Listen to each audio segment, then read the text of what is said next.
Sean bienvenidos a la UNIVIM, Universidad Virtual del Estado de Michoacán. Mi nombre es Juan Israel Alonso Ayala y me encuentro en la licenciatura de Herbolaria y Fitoterapia, estudiando el quinto cuatrimestre de la materia de microbiología y parasitología.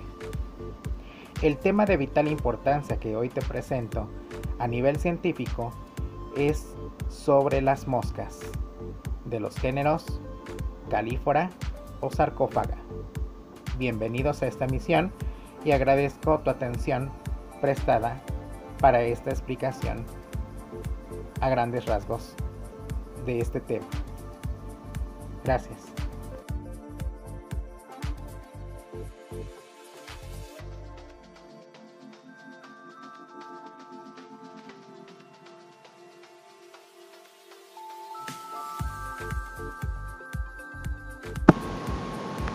Esta mosca Calífora vicina, que es así llamada científicamente, y Calífora vomitoria, las moscas del género Calífora pertenecen a la familia Califoridae, orden de los dípteros. Son las moscardas o moscardones, también llamados así, que tan pocas simpatías despiertan. La Calífora vicina y Calífora vomitoria son dos especies diferentes, pero con costumbres similares, fácilmente reconocibles, ya que son esas moscas grandes que de vez en cuando entran a las casas. ¿Las has visto?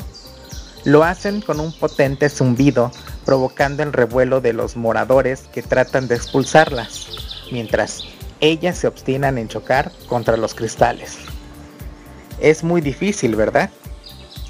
Sin embargo, ambas especies presentan unos tonos azulados que varían de intensidad según la incidencia de la luz. Su color es muy hermoso, pero es inevitable el rechazo que producen, ya que son vectores de muchos tipos de enfermedades, algunas realmente peligrosas. Hay que tener mucho cuidado. Sin embargo, también hay que tener en cuenta que las moscas se posan en los alimentos después de haberlo hecho en lugares insalubres. Regurgitan sus jugos gástricos y defecan sobre ellos.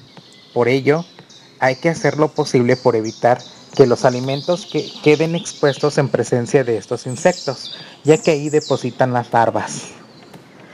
Las moscas del género Calífora son robustas y pueden superar el centímetro de la longitud, lo cual es un tamaño considerable para una mosca.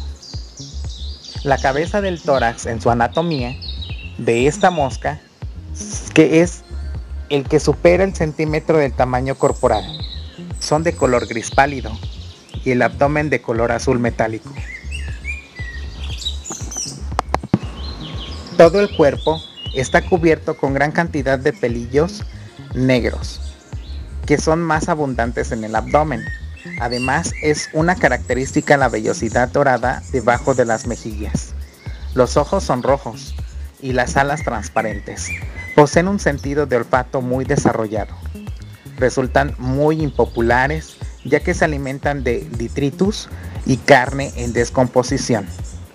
Y pueden fácilmente ser portadoras de diversas enfermedades, aunque gustan también del néctar de las flores. ¡Qué contradicción! De lo dulce a lo putrefactante. Asimismo, depositan sus huevos sobre cualquier podredumbre para que sirva de alimento a las larvas. Sin embargo, desempeñan un importante papel en el mundo natural, pues aceleran los procesos de descomposición.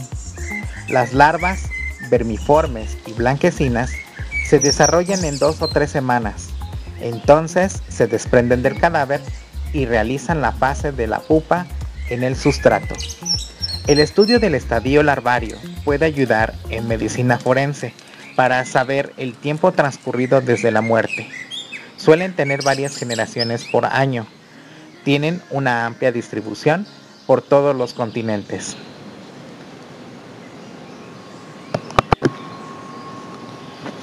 Las enfermedades que pueden transmitir estas moscas de entre las distintas especies. Las moscas son las más peligrosas por sus costumbres antropófilas de vivir asociada al hombre. Es la mosca que comúnmente infecta al depositar sus patas larvas que llevan a nuestros alimentos. La mosca, al depositar sobre nuestros alimentos, los esparce con los productos de sus intestinos o de sus esófagos. En los objetos en los que se posa nuestros alimentos, en numerosas ocasiones pueden verse las huellas de su digestión. Esta mala costumbre de la mosca puede representar una amenaza para la salud humana, por lo que la repugnancia o asco que nos despierta este pequeño insecto es algo instintivo, pero obedece a unas razones de la salud. Las moscas, cuando se posan sobre nuestros alimentos, primero puede que se hayan alimentado de alguna vez. Este alimento para la mosca es una fuente de microorganismos, entre ellos bacterias intestinales. La mosca absorbe su trompa y los expulsa con la saliva cuando se alimenta sobre nuestra comida.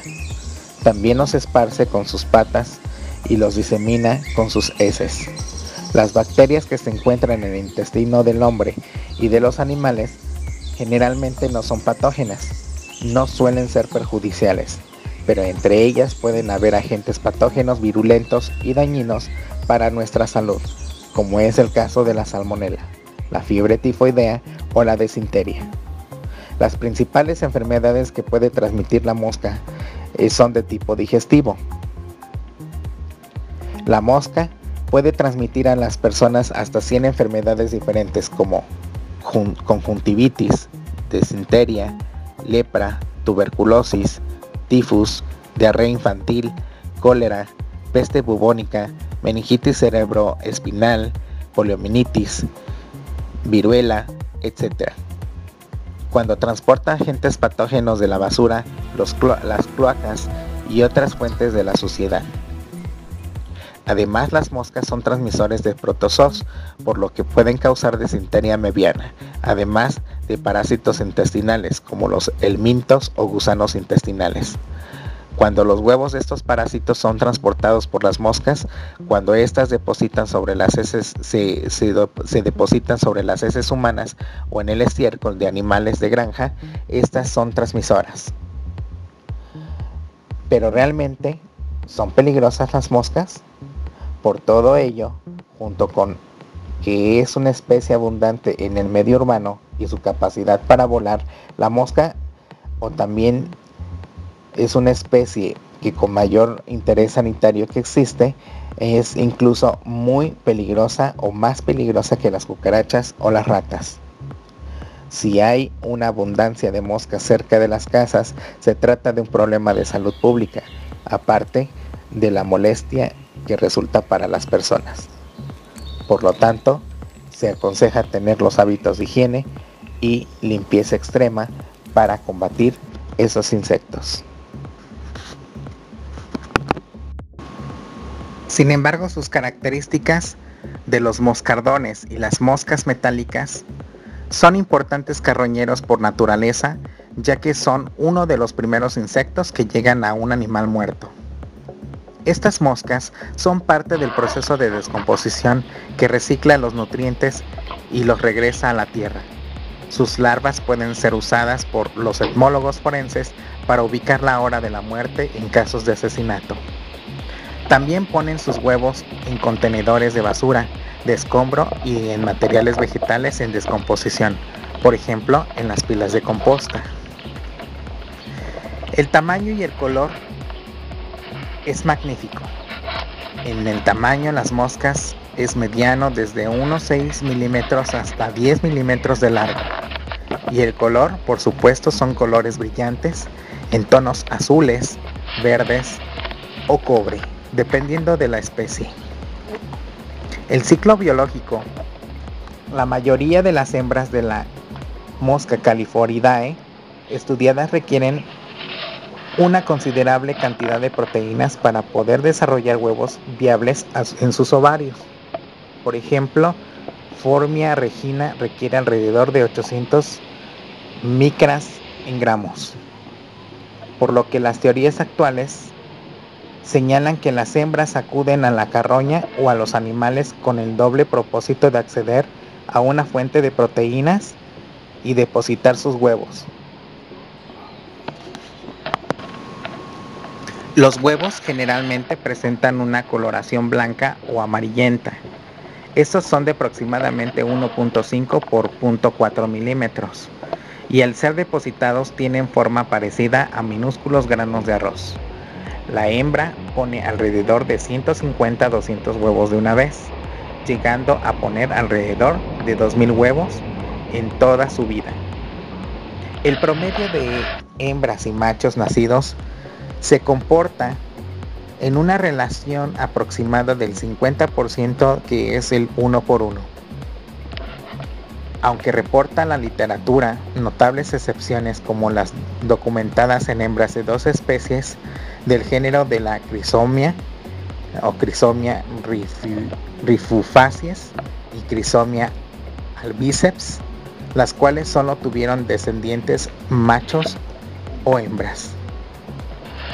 La eclosión del huevo en condiciones favorables ocurre alrededor de las 8 horas después de la oviposición. La larva pasa a través de mudas por 3 estadios de desarrollo.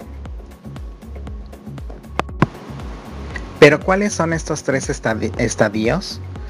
La larva 1, larva 2 y larva 3 son reconocibles mediante el examen de los espiráculos posteriores y anteriores. En la larva 1, los espiráculos anteriores están ausentes mientras que los posteriores presentan una ranura, en ocasiones la forma de una V, que pueden adquirir las ranuras y que puede ser motivo de confusión con la larva 2. La larva 2, sin en cambio, presenta 2 ranuras en cada espiráculo posterior y aparecen los espiráculos anteriores. En la larva 3, sin embargo, hay 3 ranuras en cada espiráculo posterior. Las larvas utilizan con la misma eficacia enzimas proteolíticas junto a los ganchos de su aparato bucal para poder penetrar en la carroña o en el cuerpo de los organismos de los que se alimentan. Al ser poiquilotermos, no regulan su temperatura como por ejemplo lo hacen los mamíferos homeotermos.